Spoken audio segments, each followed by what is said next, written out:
So it's a pleasure to have a chance to talk to Steve Gudeman, who I've known a little bit for a very long time. Steve, when and where were you born? I was born in Chicago, Illinois, and I grew up outside of Chicago and lived there until I went off to college.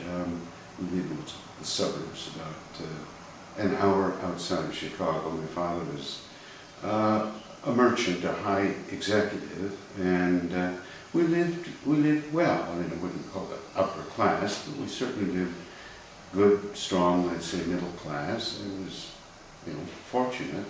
I went to what was considered to be a very, very fine, as we call it, high school. Let's slow you down a bit. Yeah. Grandparents.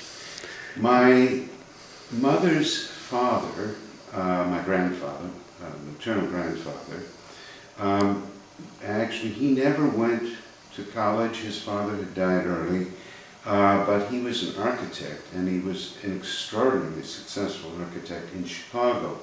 About 3 years ago, I had a delight. There was a book written by an anthropologist on the Chicago Board of Trade, and she went back as part of the history of it to get the architecture for the building, and there was a competition. This was probably 1919, 1920, somewhere in there. It might have been more in the 20s.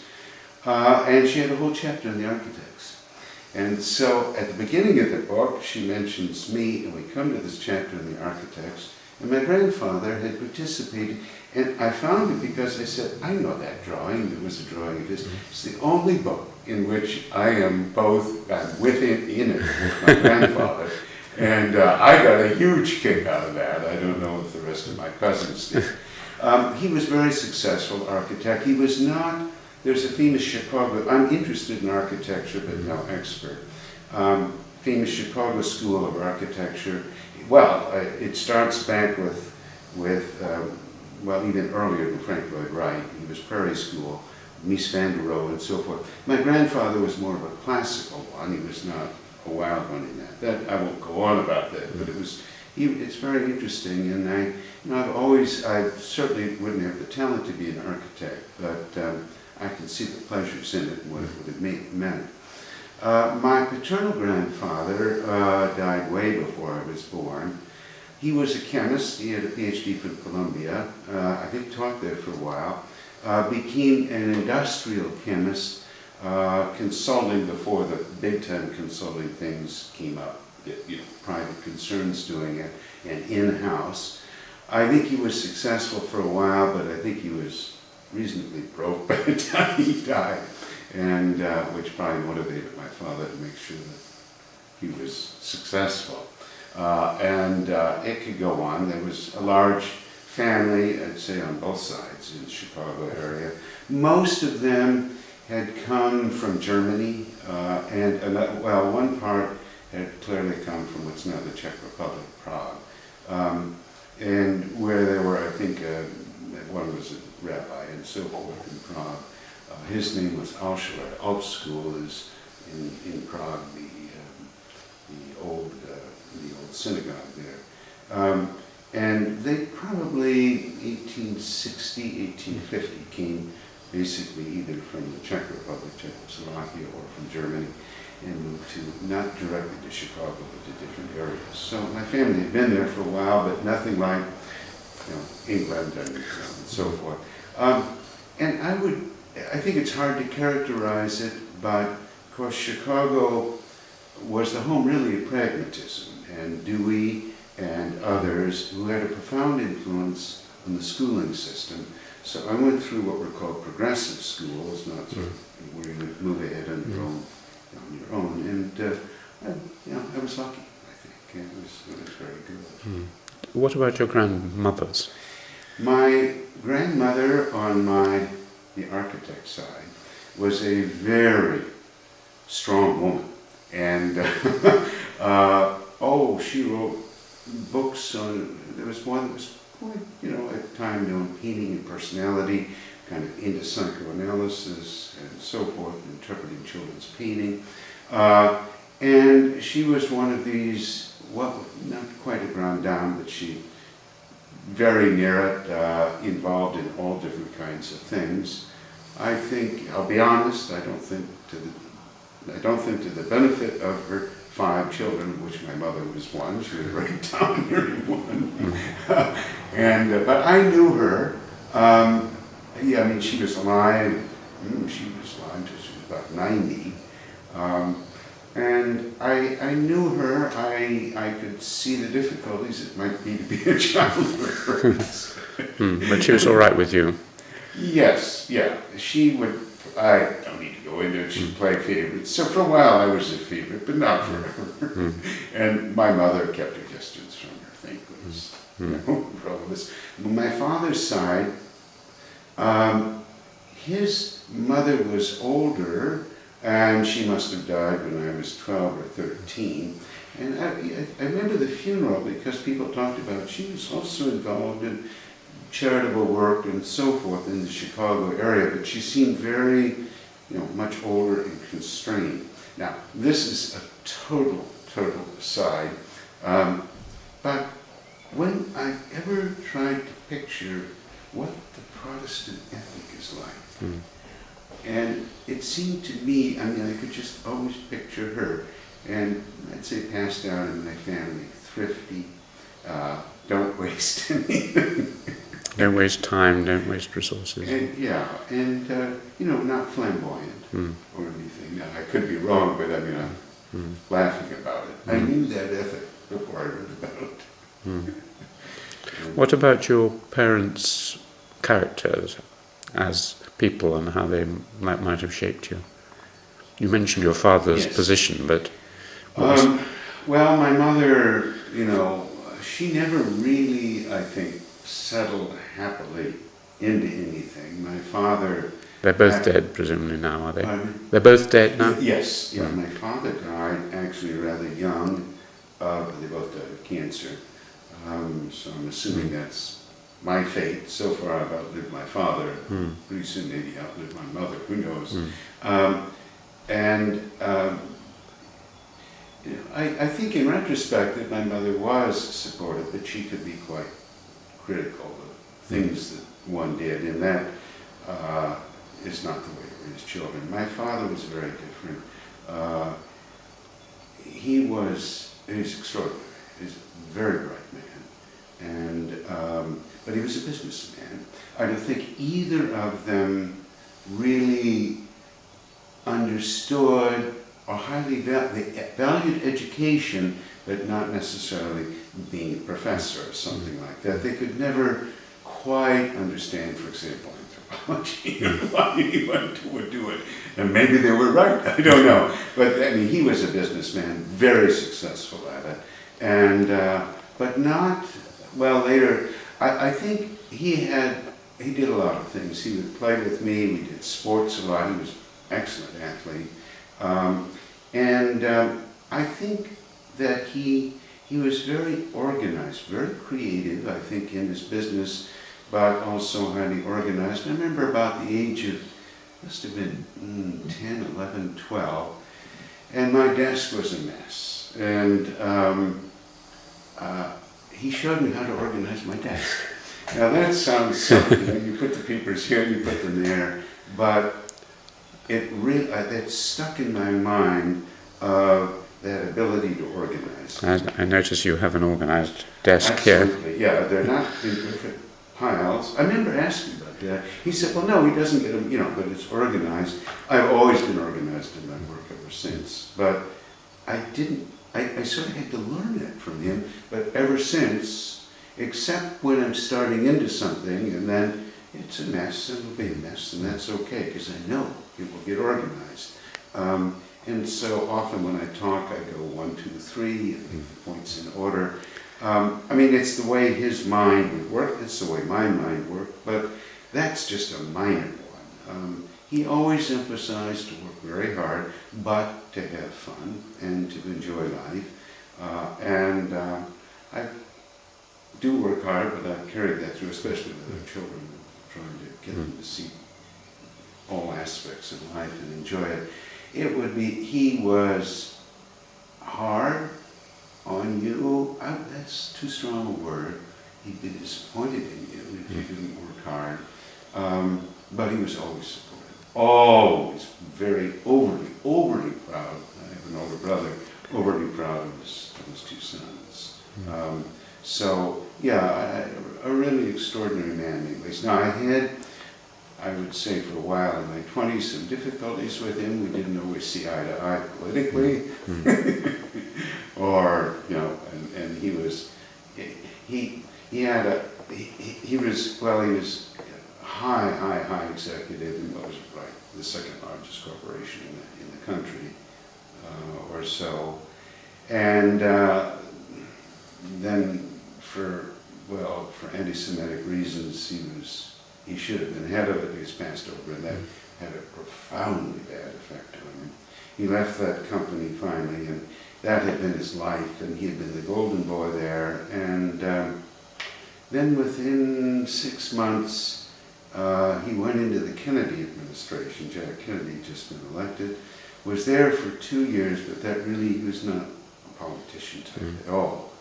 And then went to New York and became a partner in a very now different firm, but then one of the, I guess, two largest Lehman Brothers. And he was Lehman Brothers. Lehman Brothers. That was when Bobby Lehman was alive, and when it was a different firm. And it was about equal with Goldman Sachs. When Bobby Lehman died, my father got out after about 10 years, and said, "Watch out, they're going to fall apart." And he knew Do you think your central work in anthropology has been in economics?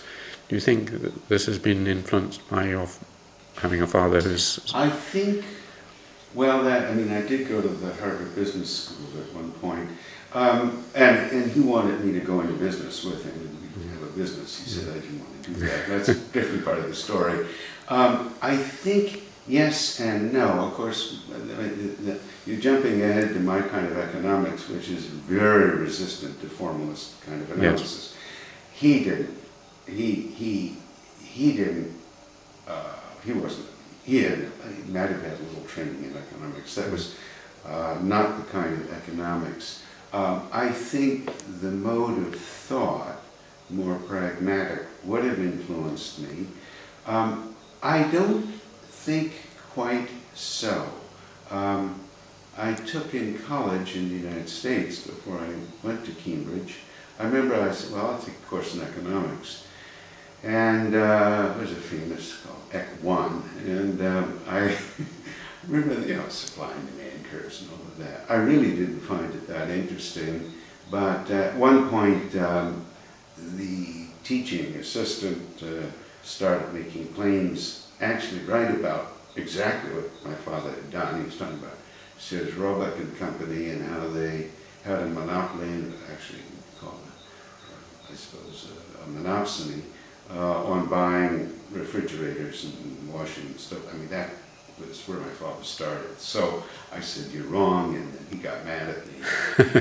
And he said, "No, they're all making all the money." And he didn't know that these people who headed these companies would come to our house and stay there. And my mother would say to my father, "All these guys are millionaires, why aren't you?" It was exactly the reverse. And that really put me off from formal economics. And I quit that course, as a matter of fact, and never took another economics course. I don't know what that means. But the formality of it was very removed from everyday kind of life. My father's strength was, he felt, and I think it was true, he's an absolutely charming man, and he could talk to any subject and charmed people. He was very good at personnel. The other thing he emphasized, and I'm coming back to this in what I'm interested in, is he was not out directly to make a profit. He wanted to bring goods to people at a good price. We could never use the word cheap in our household. It was inexpensive and at a good price. And that was the time when the economy was expanding in the United States. I did have arguments with him, and I remember one, I must have been about 11, And I said, but where's the end of this? Well, if we finish here, we'll go to Australia, expand there. I said, but what then? And we had a long argument about, this can't go on forever. And I was on the other side. So, I mean, it was interesting. What was your earliest memory? I mean, concrete memory of an event or place or person? And how I think I was in. This is silly. I was in, what would you call it, a crib or something Yeah. this size, on my back. And I was, this is my memory, I'm not saying I didn't make it up. And somehow I had a shoelace that had, those little paper things around it. And I couldn't have been that young, and I couldn't get it back in. And someone went and called my father, and he came and he did it. And it symbolized for me that he could do anything. So you must have been wearing shoes, so you must have been I may have just been playing with it. And I don't know what age that was, but I remember that, just sort of, and I just couldn't do it. And of course, What was your first school?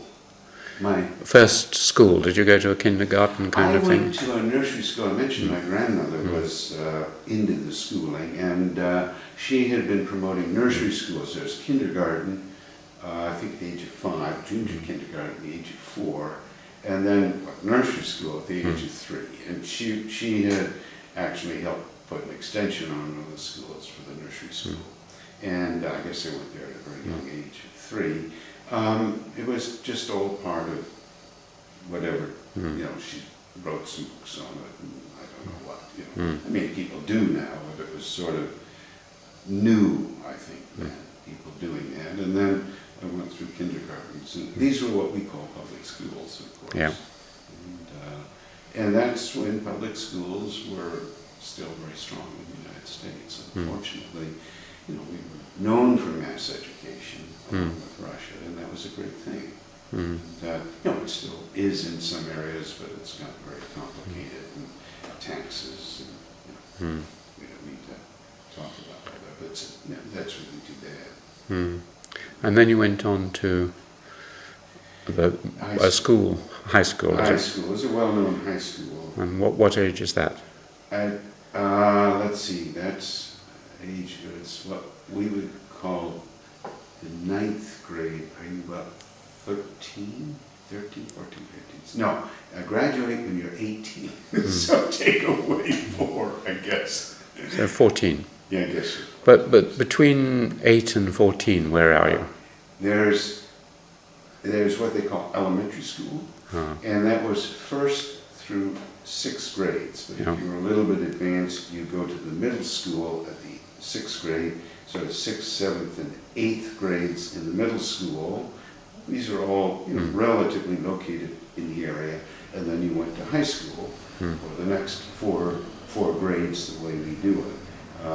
And then you would graduate there roughly at the age of 18 and go to college. And so I went through in this area. It was very, I was lucky. They were all good schools. They were very highly rated, and I'm very lucky to have been there. I can't say I necessarily deserved it more than anyone else, and I know that. But I was lucky. I had a very good cohort of friends. We had a jazz band, and that was very important. This is in high school? In high school. Yeah. And, a number of my friends also went to Harvard. I mean, it was a very elite. But it wasn't fee-paying, it was no. public. And you had to be able to, putting it bluntly, you had to be able to afford the residence in the house. I really don't know about how the tax system worked. I could go back and find out, but I didn't know at that point. But those schools would have been supported by local taxes, and so you get in the suburbs, you would get the better schools because they were local taxes. And it wasn't boarding, it was... No. There was actually what we would call a private school in that area, but most of us went to this other one, which was considered one of the best in the nation. Well, I don't know whether it wasn't. I'm just saying that's the story that we got. And so most of us went to that. What were you, apart from the academic side, you mentioned jazz, did you play an instrument? Yes, early on started the clarinet, but then I switched to the saxophone and played that through high school, and we had, there were bands, and we organized, several of us, I guess there were 6 of us, a jazz band that we would actually play at dances and earn some money and and all of that.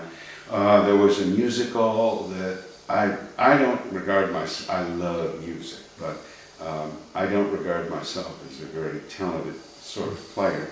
By the time I was a junior, it was at 16 or 17 in high school, I had switched to basically to classical music. I had gotten an old LP that had Schubert's Unfinished. It must have been 85th.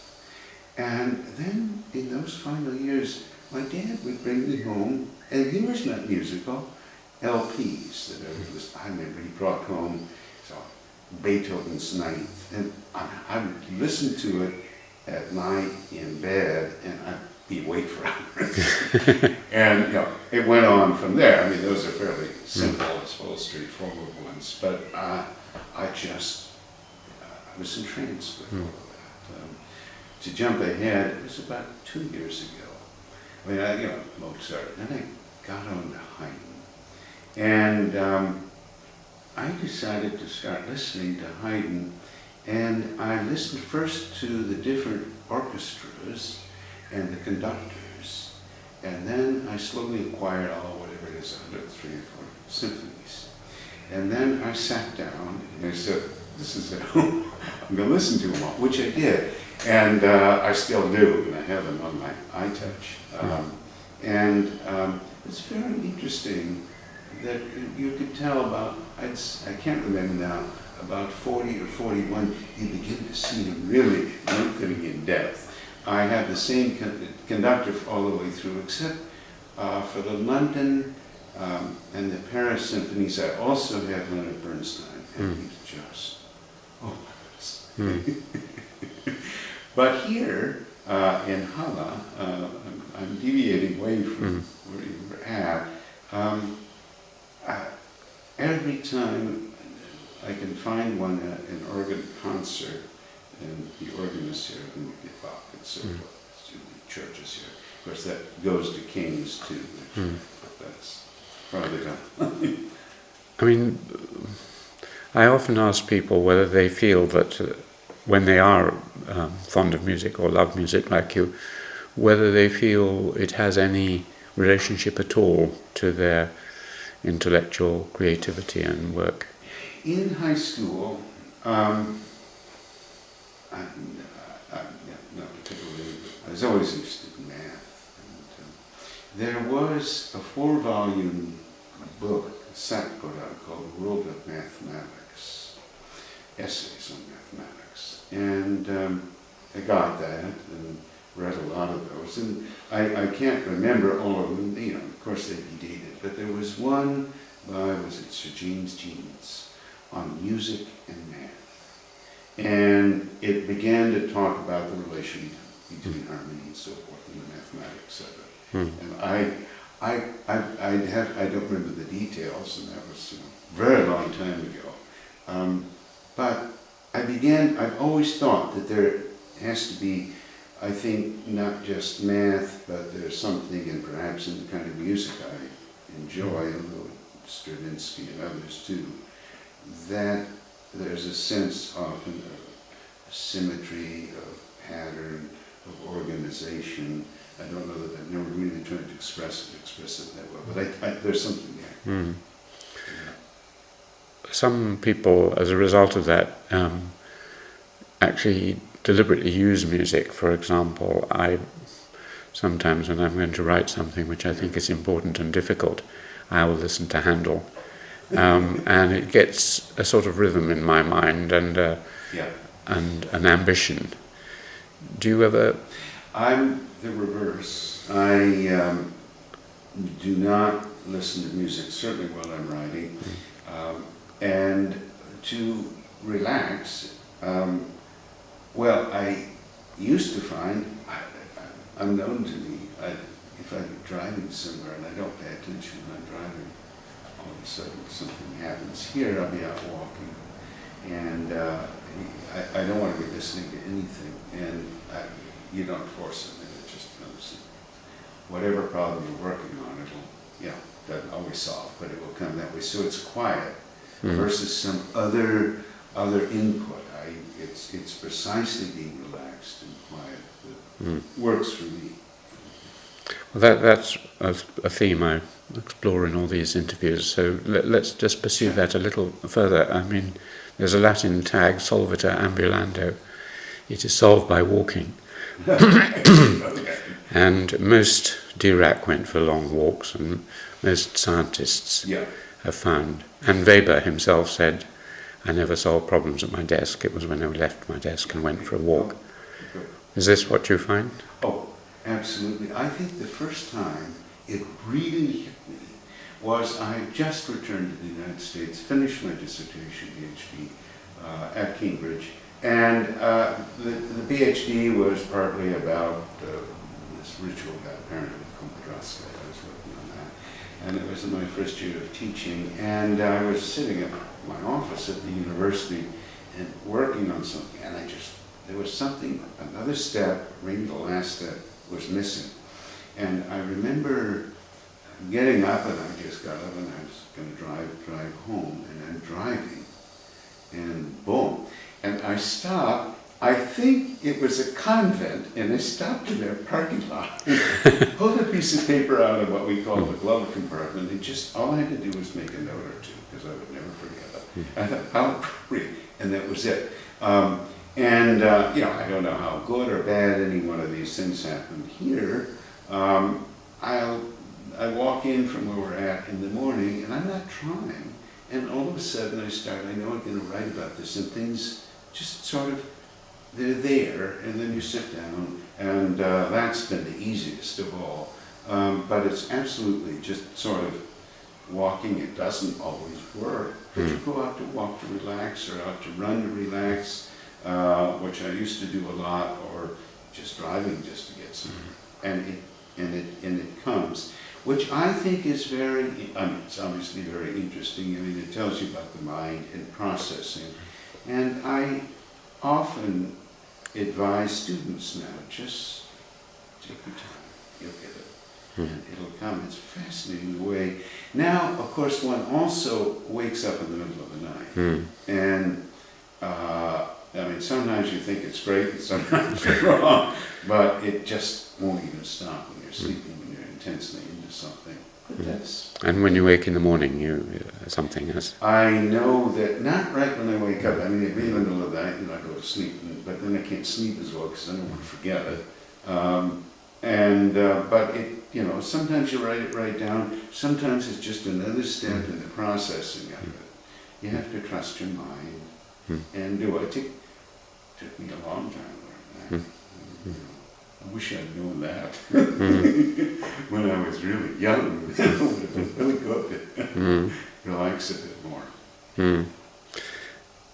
You mentioned earlier that your father felt he'd been passed over because of anti-Semitism. There was no question about it. And sort of 16, 17, 18 are often a time for assessing one's religion. Yeah. Tell me, was it a religious household at all? Did you practice bar mitzvah or none of this? None of that. I think I recognize, I remained that way. I think I recognize much better now the timing of it. Dealing with an earlier time of Jews still being very uncomfortable, and so trying to assimilate. And that's a long kind of story. It would have been Reform Judaism, in which it sort of was, moving toward sort of, we can call it Unitarian, or something like that. It was still close enough that people had that memory. As it turned out, My father's uncle, he would have been my great uncle, was also, he was the brother of my grandfather who was the chemist. He also was born in the United States, and he was, I guess, quite a good classicist. But he couldn't get a job in the United States. I think classics was also rather closed, and actually came back here to Germany, and couldn't get a job here. Was here during the First World War, and then couldn't get out in '32. Cordell Hull refused to let him back in the United States because he came to Germany. He died in Theresienstadt, and I found out about this. There was a long article about him. Those memories were all, I think, in the family. In the case of my father, it was the man who headed the company, the chairman of the board, said we can't have a geohetic company because he won't be able to get into the social clubs. I think that's anti-Semitism. And it's changed quite a bit by now. And my father could have, would have, maybe should have seen that down the road better. I don't know. But he loved his work. So, I mean, in that sense, he had a great life. And your own religious trajectory? Every once in a while would go to a Sunday school, but that seemed to me to be a waste of time. I mean, I just don't, it's never been of great interest to me personally. I think I end up, ironically, to do the work, this was years ago on God Parenthood, I spent hours reading St. Thomas Aquinas, and it's enormous thought. I mean, just brilliant, obviously, thinking. And people don't read and talk about it now. But I learned much more about church theology than I ever expected, and was fascinated by it. And and admire the thought. It's not for me, but I could, I could see. Oh my heavens, there's so much in Aquinas, amateur. But I found a lot of the keys to understanding what was going on in what's called the Compadrosco in different parts of the world. It was deeply influenced by his philosophy, and I had a lot of fun reading it. And then, of course, Weber and so forth. And in my field work, the people, it's ironic again. I won't go into the whole thing, but this was in my first field work in Panama. I was connected up to the bishop, who was the archbishop, and he was a very liberal. This was right after Vatican II, very liberal, and I did quite a bit on the people's ideology or theology and so forth. I wrote some of this up and gave it out to his parish priests so they would know, what am I doing? This is sort of, I always was amused by that. And we were quite good friends. He knew what I was, and he was really trying to help do something for the people.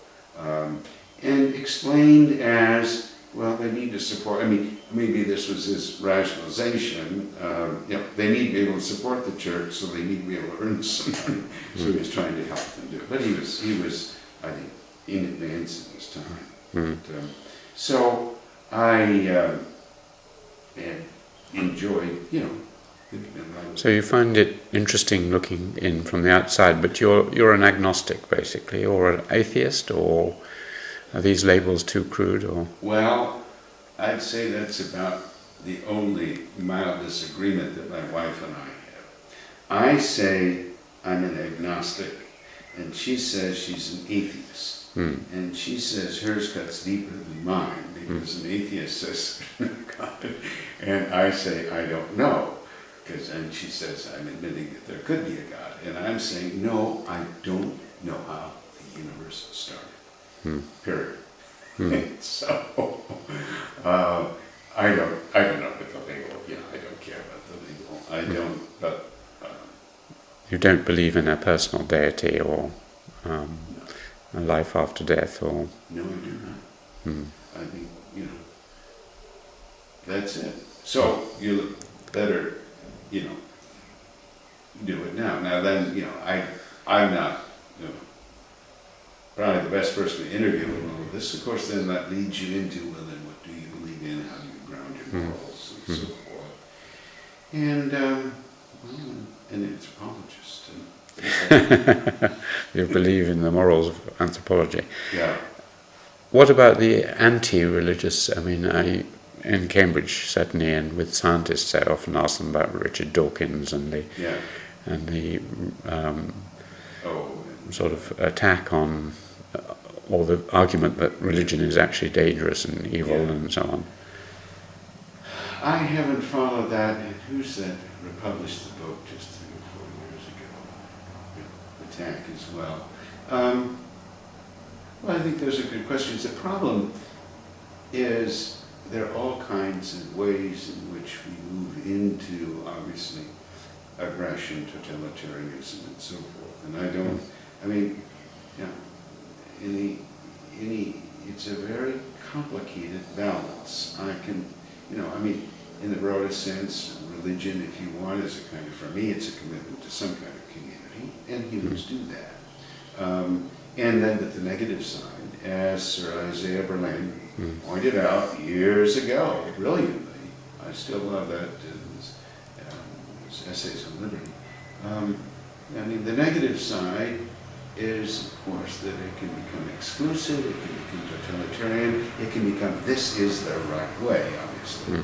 And how you seek the balance between the two is, obviously, there is no, that's why it's always got to be a politically open discussion, I think. And it's fine if people have their beliefs, so long as they're liberal enough to let me have mine and let everyone else.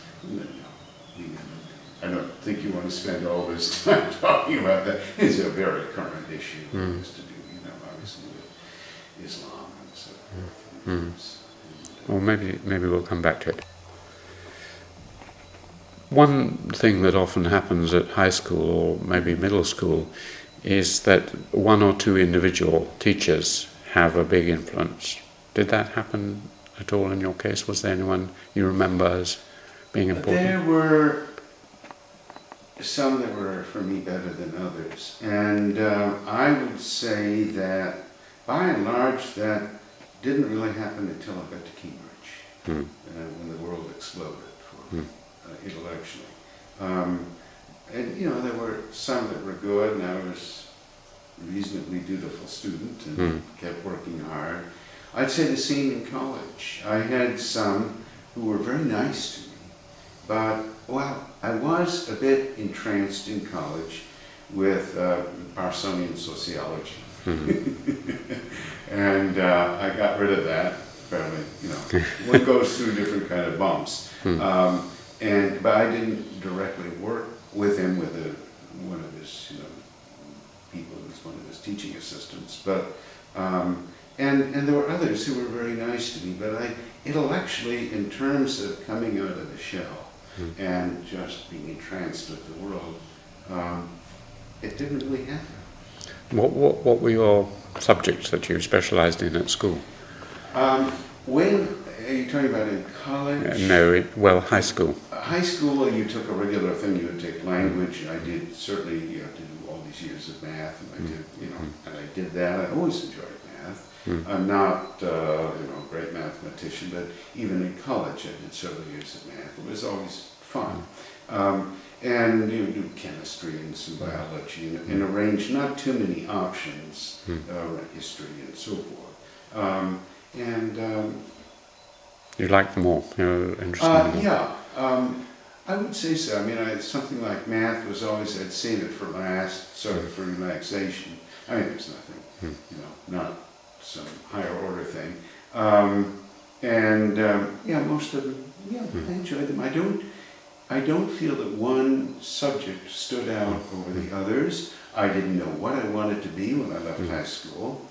Went to college. Maybe I'd become a doctor, I don't know. College is university? Harvard. I went to Harvard. Yeah, I see, yeah. And so you must have been pretty good at when you I worked hard. I always thought there were all these other bright people around. I was never never the best by any means. And I don't know. So I always thought I had to work pretty hard. So I didn't know what I wanted to do. I remember at the end of my first year there, they had an evening where people from different subjects. This is at Harvard. At Harvard. I did. Yeah. I thought, well, maybe I'll do what they would call pre-med, which would involve chemistry. And I took several years of chemistry there and so forth. At the end of the first year, they had people from different subjects talk, different disciplines, and I listened to them all. And there was this one man who looked like a dried fish to me, and he talked about anthropology, and I mean not archaeology, but our kind of anthropology. And I walked out of there, and I said to myself, I don't know what I want to be, but I know one thing. I'll never be an anthropologist. It's so boring. And I thought of that because, was I right? Had I misread him? What was the chemistry that I was certainly wrong about my own prediction. Those things are good to happen. I did more sociology at Harvard. You did what they call social relations. I was exactly, and I did actually quite a bit of psychology. I don't think I officially had an anthropology course. I did do some. Evan Vogt had this big project in Chiapas, Mexico, and I was there for 6 weeks or something one summer, but nothing. I wouldn't grade myself very well on that. I didn't know what I wanted to do still by the time I finished college. And in retrospect, at the time I thought, I should know, but I don't know. I just sort of looked around in retrospect and, probably held me back from getting into my career. But so I applied for a fellowship given by HM government, Marshall Scholarship. The British, and it's still ongoing, very much so, in thanks for the Marshall Plan and after the war. And this is a very competitive fellowship.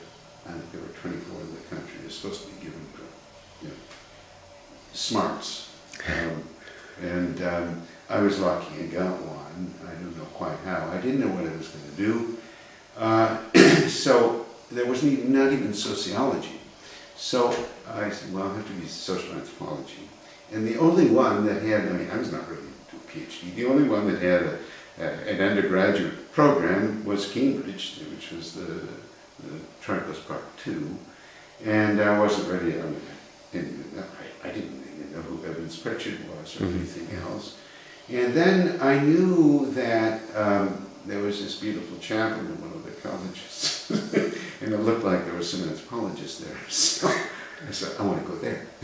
So they put me there at King's, and it was just serendipity, and maybe not entirely. I did do some research, but little did I know what would happen.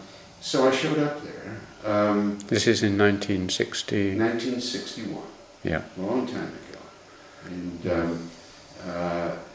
And it was a slightly different world. I remember walking into King's and I looked, it's this beautiful chapel. It was just sort of, oh my God, I think I'm in the right place, I don't know. And then I was put in, it's called the Garden Hostel, around the back. It was fine. And then I was supposed to show up to meet this advisor, supervisor. Yeah. I was a little bit disappointed because I thought, well, maybe I could have this man for this. I didn't know who he was, but I was assigned to this man named Leach. So I show up, and along comes this big, shambling guy. And was this in Gibbs building? This was at the Porter's Lodge. He said, well, what am I going to do with you? So we start kind of walking around. He didn't take me to the Gibbs building. We walk around, and he shows me, he's giggling and laughing. One of the things that Edmund would do was kind of when he was nervous, he would giggle. And I've seen him do this in lectures. When he isn't quite sure what he's up to, giggling and laughing, and sort of, and he said, I don't know how to teach you or anything. He showed me up to the library, and I thought, good God, what have I gotten into now? So So I showed up maybe a day or so later to his office, which was in the Downing Street side, where the old Haddon Library used to be. And I think he had just come back from California, and it was he was there. And of course I had to show up with this gown on, which to me was bizarre. And he's wearing a suit, he's got a gown on.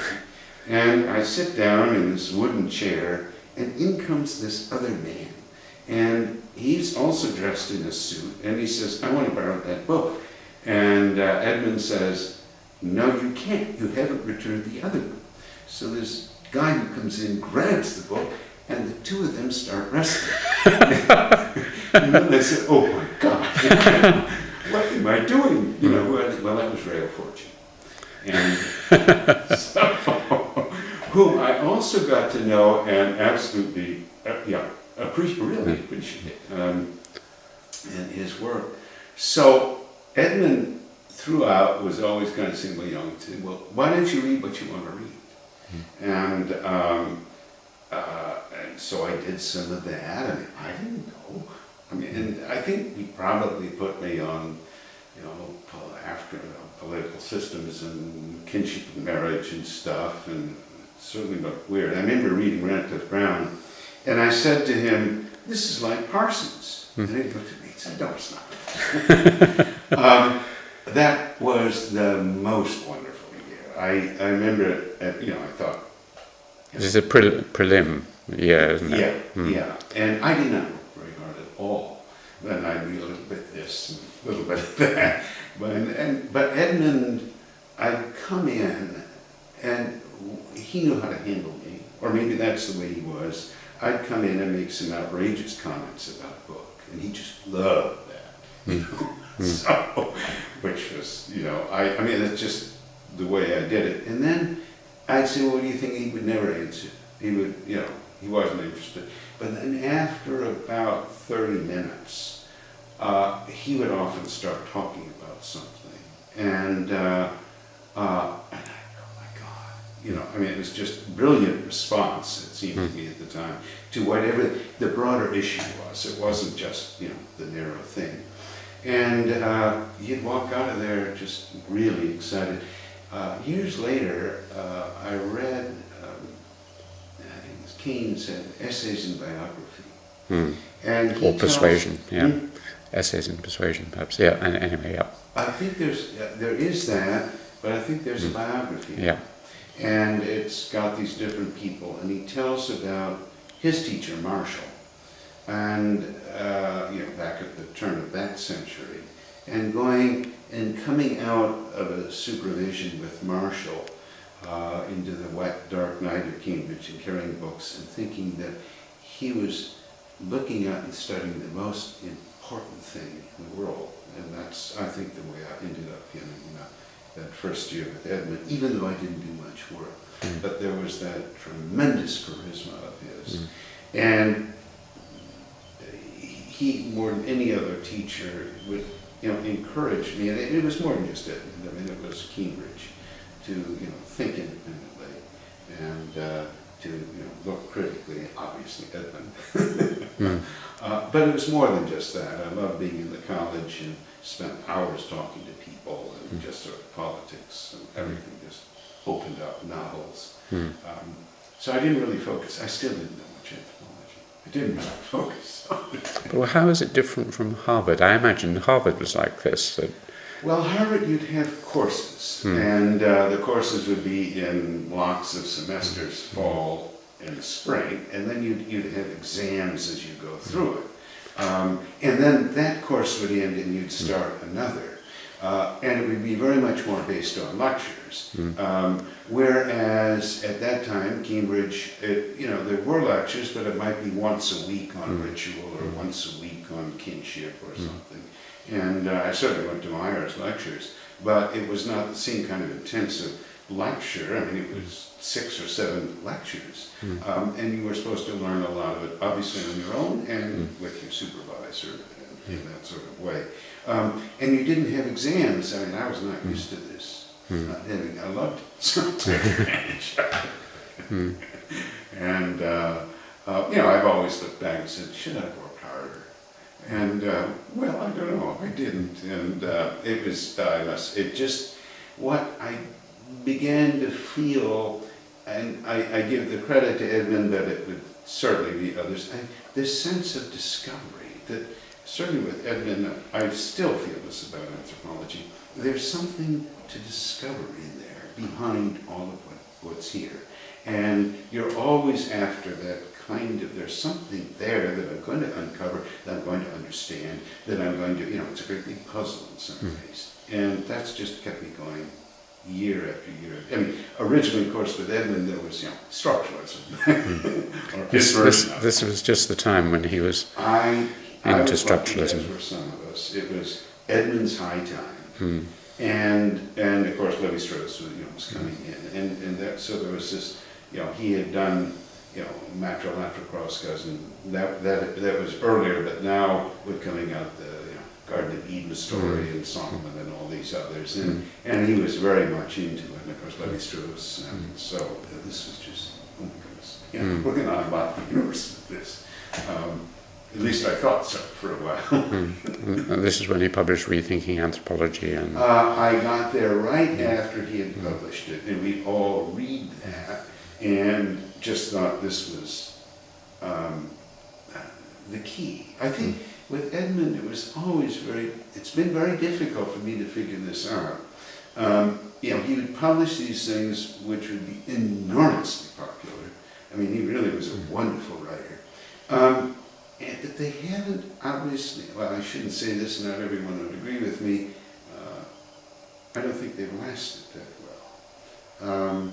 And why is that? And how do you understand it? He was certainly an entrancing writer, obviously, in the Reef lectures and so forth. And trying to figure that out, I've talked to some people, Johnny Perry and so forth, about this, but I'm still not convinced that just as a piece of intellectual history, why, I mean, I've had students read some of it, and it just sort of flat for them. I don't think I would assign, I could, Rethinking Anthropology, but at the time, it just seemed to be a new world. And I think part of it, I don't know that this is at all correct, but Edmund, I always had the feeling that whatever he said, there was something more to discover behind it. And that he had some more kind of secret knowledge behind it, And of course, that could have been my age, that could have been me, but I think if, there'd be a little reference to Hegel or something. I say, oh my goodness, he knows. He didn't. But, and well, he knew something, but, or, Marx. And, at that time, these were names that just were not common. So he knew how to pick that stuff up and always looked as if there was something deeper behind it. And maybe that's part of the issue. When you look at a lot of Edmund's work, and I haven't looked in years, obviously some extraordinarily clever, but any kind of deeper something behind it, whatever that is, wasn't quite there, I think. I'm not sure this is right, but that was part of the excitement, because there was something more there for you to really understand. I'm not sure. Do you think any of his, as you mentioned, the history of ideas, do you think any one or more of his books or articles are eternal? Yeah. I think Political Systems of Highland Burma is beautiful. And it just, you can go in this direction and that direction. I guess it must have been my first year. I couldn't find a copy. He pulled off a copy, and it was an old hardback, and he inscribed it to me. He said, for Steve, the last copy of the first edition, with affection, Edmund. Well, of course, I got that up on the library shelf.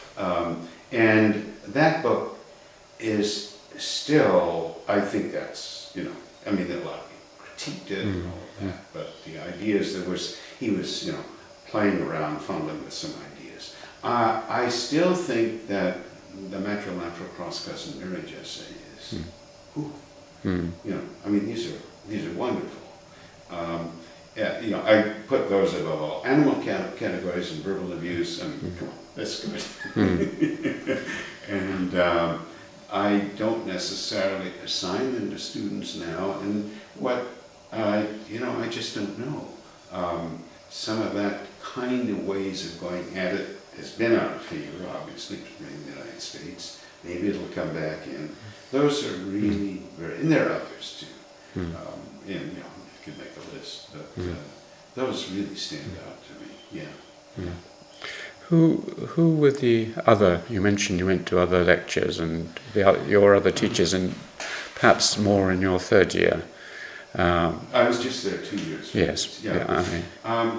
I would, of course, being a student of Edmund, there was Fortis, and of course everything he did was wrong, and then there was Jack Goody, and everything he did was wrong. So I would never say that now at all. I admire both of them very much.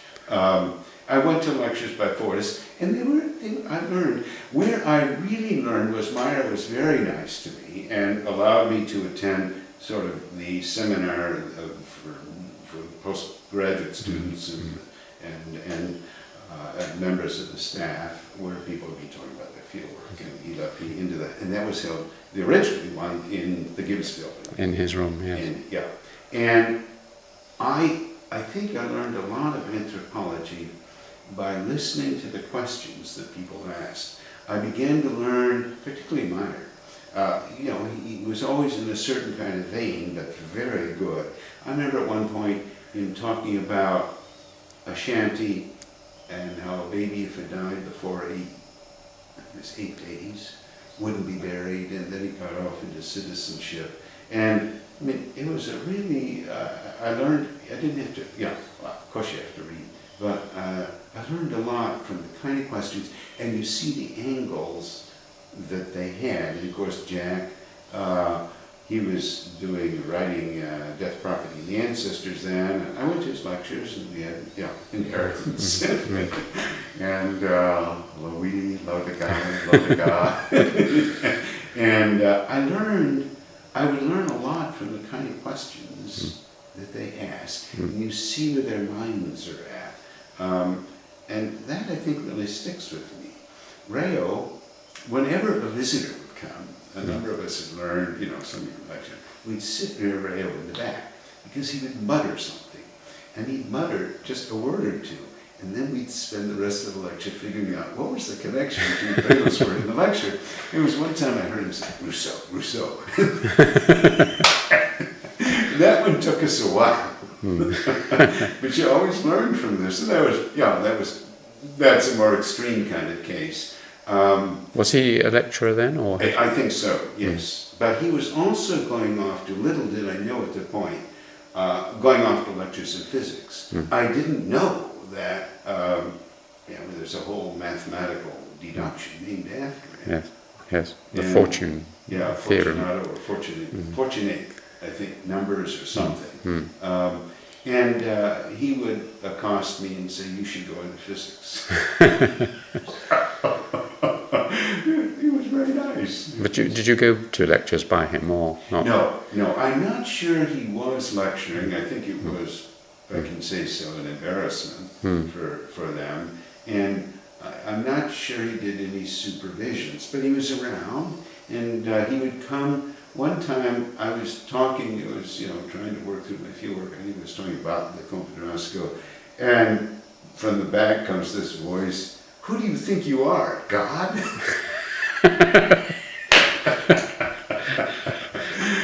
It was Rayo. But he was always very nice to me, actually. But, I'm sorry. Was Gwilym Jones there then? G.I. Jones? I met him, yes, and he had taught some called Development. Yes, that's right. And I went to that.